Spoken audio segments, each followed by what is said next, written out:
अनादि काल में जब न समय था, न दिशा, न आकाश, न पाताल, न जल, न अग्नि, न वायु, तब केवल एक ही सत्य विद्यमान था।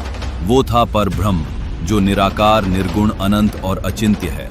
वही परब्रह्म जब अपनी लीला के लिए इच्छित हुआ तो उसने स्वयं को सगुण रूप में प्रकट किया। वही सगुण रूप जो सभी गुणों और सभी शक्तियों का अधिपति है। हम उन्हें महादेव, भोलेनाथ, शंकर, शिव के नाम से जानते हैं। शिव का अर्थ है कल्याण स्वरूप। वे न आदि हैं न अंत, वे समय से परे हैं, वे जन्म और मृत्यु के पार हैं। वे ही सृष्टि के आदि कारण, पालन करता और संहार करता है। जब कुछ भी नहीं था, केवल गहन अंधकार और मौन व्याप्त था, तब भी शिव थे। वे उस समय न बैठे थे, न खड़े, न जागृत, न सोए। वे बस थे, अपनी परिपूर्णता में स्थित। उनकी उपस्थिति को न आंखें देख सकती थीं, न मन समझ सकता था। वे चेतना के परे, परंतु चेतना के आधार थे। इस अवस्था में शिव को पराशिव कहा जाता है। वो स्थिति जहां कोई लहर, कोई गति, कोई ध्वनि नहीं होती। ये वो पूर्ण मौन है जिसमें संपूर्ण सृष्टि का बीज छुपा है। कहते हैं कि पराशिव की इच्छा से शक्ति का प्राकट्य हुआ। शक्ति शिव का ही ऊर्जा स्वरूप है। जैसे अग्नि और उसकी ऊष्मा अलग नहीं, वैसे ही शिव और शक्ति भी अविभाज्य हैं। शक्ति के प्रकट होते ही सृष्टि की नींव रखी गई।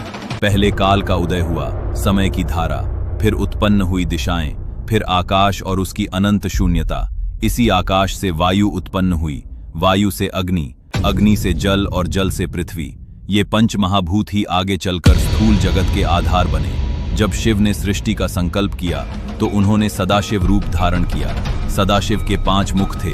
सद्योजात, सृजन के लिए वामदेव, पालन के लिए अघोर, संहार के लिए तत्पुरुष, तप और योग के लिए ईशान, मोक्ष और ज्ञान के लिए इन 5 मुखों से पंच ब्रह्म मंत्र निकले, जो संपूर्ण वेद और शास्त्रों का स्रोत बने।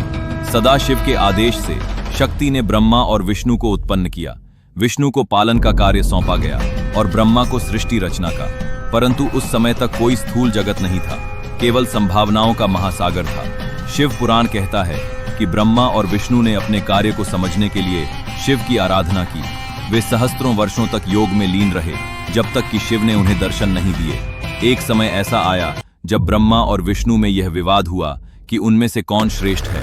तभी अनंत आकाश में एक अग्नि स्तंभ प्रकट हुआ, जिसकी कोई आदि और अंत दिखाई नहीं देता था। ये था शिवलिंग, स्वयं महेश्वर का अनादि अनंत स्वरूप। ब्रह्मा हंस का रूप लेकर ऊपर की ओर उड़े और विष्णु वराह का रूप लेकर नीचे की ओर गए, परंतु वे उस स्तंभ का अंत न पा सके। अंततः उन्होंने स्वीकार किया कि यह अग्निलिंग ही परब्रह्म शिव हैं। शिव का स्वरूप अद्वितीय है।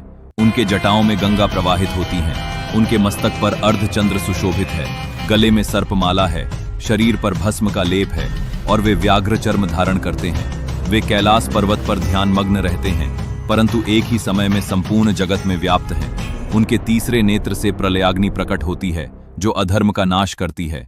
वे रुद्र हैं, भयंकर भी और भोले भी। उनके हृदय में अपार करुणा है और उनके क्रोध में भी कल्याण छुपा है। शिव के आदेश से ब्रह्मा ने मनु और शतरूपा को उत्पन्न किया, जो मानव जाति के आदि पुरुष और स्त्री बने। उनके माध्यम से सृष्टि का विस्तार हुआ। विष्णु ने धरती पर संतुलन बनाए रखने के लिए धर्म की स्थापना की और अधर्म के नाश का संकल्प लिया। शक्ति, जो शिव की अर्धांगिनी है, उन्होंने भी विभिन्न रूप धारण कर सृष्टि की रक्षा की। कभी वे पार्वती के रूप में, कभी दुर्गा, कभी काली बनकर जगत की रक्षा करती हैं।